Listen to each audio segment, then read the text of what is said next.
Before you try another diet, I need you to hear something first.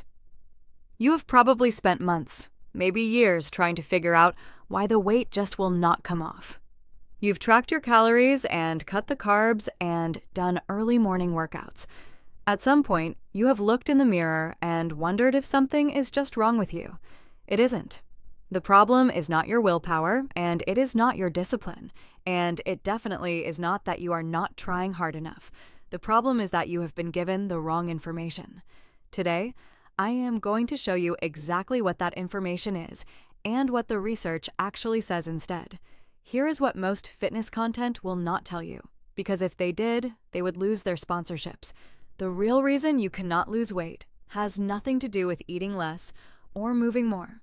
It goes much deeper than that. By the time this video is done, you are going to understand your own body in a way that most people never do. I want you to think about someone I will call Sarah. Sarah is in her mid-30s, and she is not lazy or unmotivated. Every single Sunday night, she meal preps for the week ahead. She wakes up early on Monday morning for the gym. She tracks every calorie and she drinks her water. She does everything the internet tells her to do. But by Wednesday, she is exhausted in a way that goes bone deep. The cravings hit her like a wall, and by Friday evening, she is right back where she started feeling like she failed herself again. The hardest part is she blames herself every single time. Here is what nobody ever told Sarah, and most of us, the system she is following was never designed for long-term success. It was designed to keep her coming back. The diet industry is worth $90 billion a year. It survives not because it is working, but because it keeps failing people just enough to make them buy the next solution. And look, I am not saying the people selling these things are all bad actors. Some of them genuinely believe what they are teaching. The problem is that most of what we have been taught about weight loss is built on a model about 40 years out of date. The science has moved on, and the messaging has not. In about 2 minutes, I am going to show you the specific biological mechanism that has been working against you, and the 3 things you can start changing this week to actually address it. So here is what is actually happening inside your body. When you dramatically cut your calories and pile on intense exercise, at the same time your body does not interpret that as getting healthier. Your body interprets that as a threat, and it reads those signals as a famine. Your body released a hormone called cortisol, and cortisol does 3 very specific things that work directly against your goals. First, it slows your metabolism, so your body starts conserving every calorie it can. Second, it cranks up your hunger hormones, especially one called ghrelin, which explains why the cravings become almost impossible to fight. It is not weakness, it is your body chemically demanding that you eat more. And third, it signals your body to store fat, particularly around the midsection, because that fat is the emergency energy reserve. Researchers at the University of California found that 97% of people who diet regain all the weight within 5 years.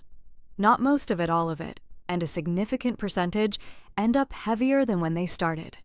That is not a willpower statistic, that is a biology statistic. The harder you diet in the traditional sense, the more you restrict, the more you push, the stronger your body's survival response becomes. You are not failing the diet. The diet is triggering a response your body was never meant to override.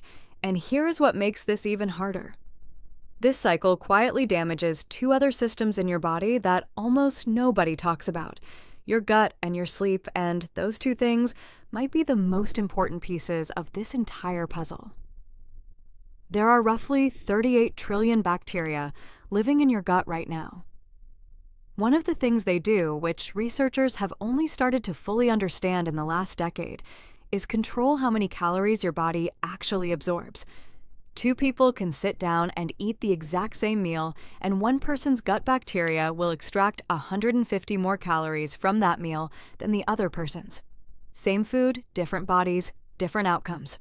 And here is what most diets quietly destroy your gut microbiome. The artificial sweeteners in diet foods, the highly processed protein bars, and the meal replacement shakes loaded with fillers disrupt the balance of bacteria that help your body regulate hunger, absorb nutrients, and stay metabolically healthy. And sleep, just one night of poor sleep, raises your ghrelin, your hunger hormone, by nearly 25% while dropping leptin, your fullness signal, by close to 20%.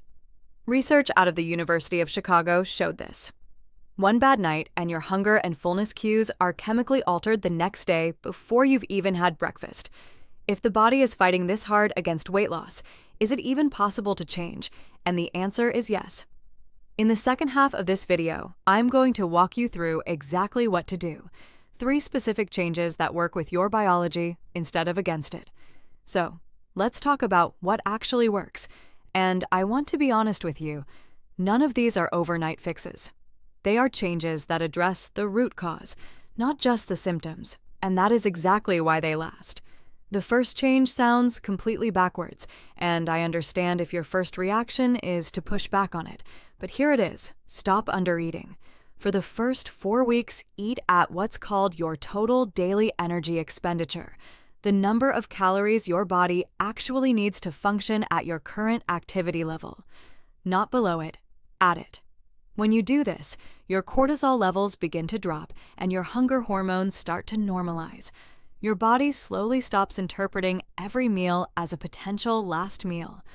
Once that trust is reestablished, your body becomes far more willing to release stored fat rather than protect it.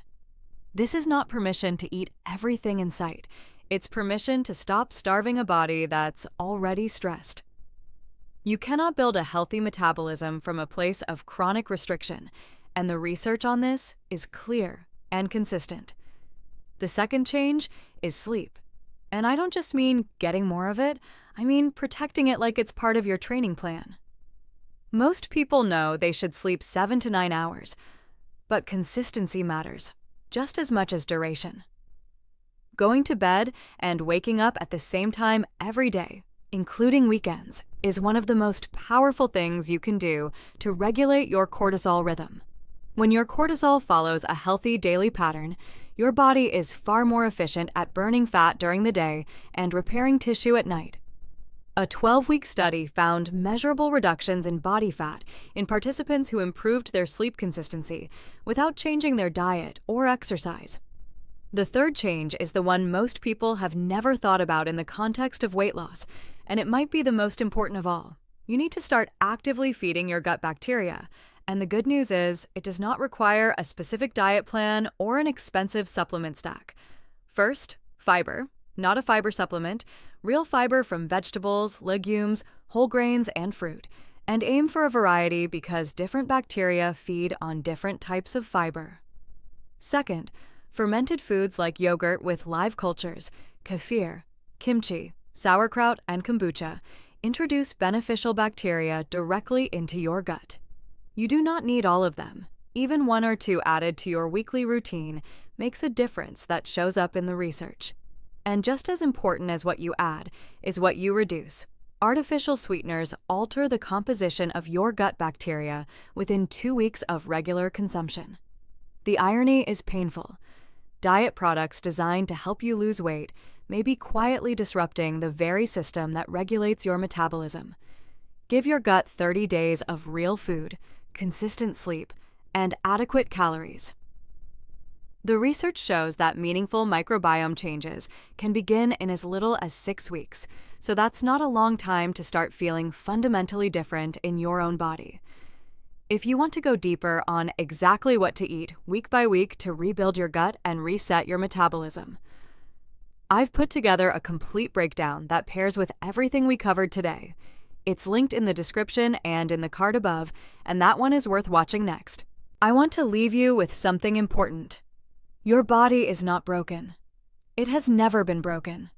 Everything it has been doing, slowing your metabolism, holding on to fat, sending you waves of hunger you couldn't ignore, was doing all of that to protect you.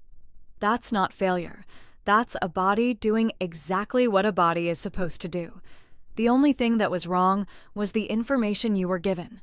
You were handed a model built on restriction and punishment, and told that if it wasn't working, the problem was you. That was never true. The people who are quietly succeeding at this aren't the ones with the most discipline. They're the ones who stopped fighting their own biology and started understanding it instead. That's what today was about. And if even one part of this shifted how you see yourself and what's actually possible, then this video did exactly what it was meant to do. If this video was useful to you, share it with someone who needs to hear it, not for the views. Because there are people in your life right now blaming themselves for something that was never their fault. This might be the thing that changes that for them. Subscribe if you want more of this. No sponsored content, no supplement recommendations, just the actual research translated into something you can use. And drop a comment below. Tell me which of the 3 fixes surprised you most. I read every single one. I'll see you in the next one. Thanks for watching True Health Tales. If this helped you, smash that like button, subscribe, and hit the bell so you never miss the next truth.